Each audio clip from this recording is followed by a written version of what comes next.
Aber auf einmal ist am offenen Küchenfenster ein dicker Kopf auftaucht und ein scheußliches Ungeheuer ist reingeschlichen. Hat's gemacht. Zuerst leislich und dann laut und gefürchtet. Was ist schon das? Fragt Semmeli. Aber Jacqueline war nicht mehr da. Man hat gerade noch gesehen, wie ihr rotes Schwänzli im Mausloch verschwunden ist. Semmeli rennt hinten so schnell es kann. Vor lauter Angst hat es laut piepset. Wo es am Mausloch ankommt, sagt Jacqueline: Gott sei Dank bist du da. Das ist der Wurliputz oder der Schnurlimutz oder wie er heisst. Der Hauskater. Er ist der beste Mausfänger im ganzen Viertel. Er hat schon meinen Vater, meine Mutter, meine Brüder und meine 8 Schwestern aufgefressen. Der schlechte Kanton. Aber uns verwünscht er nicht so schnell. Das Mausloch hat noch einen hinteren Ausgang, gerade im Keller. Der kann der Wurlischnutz nicht her. Bald darauf aber sind die beiden Müsli in den Keller gekommen. Das war dann plötzlich. An der Wand lauter niedrige Stelle, wo man ganz leicht hochklettern konnte. Und dort hatte es Fetthefen, grosse, runde Käse, Wurst und Äpfel und Birnen. Semmeli hat gar nicht gewusst, wo es zuerst anfangen soll. Auf einmal steigt ihm so ein Düftchen in die Nase und dass ihm das Wasser im Mund zusammengelaufen ist vor Lust.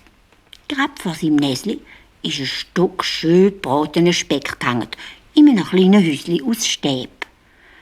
Die Tür von dem Häuschen ist offen gestanden und das Emeli hat schon die Vorderpfötchen auf dem Eingang gehabt und gerade reinmarschieren, um den Speck rauszuholen. Da ruft Jacqueline: Halt! Komm zurück, gang nicht rein. Das ist eine Falle. Und das Emeli fragt ganz verstaunt: Eine Falle? Was ist das? So etwas habe ich noch nie gehört.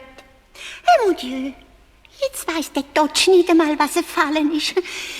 Es ist höchste Zeit, dass du in die Stadt kommst, Bildung lehren.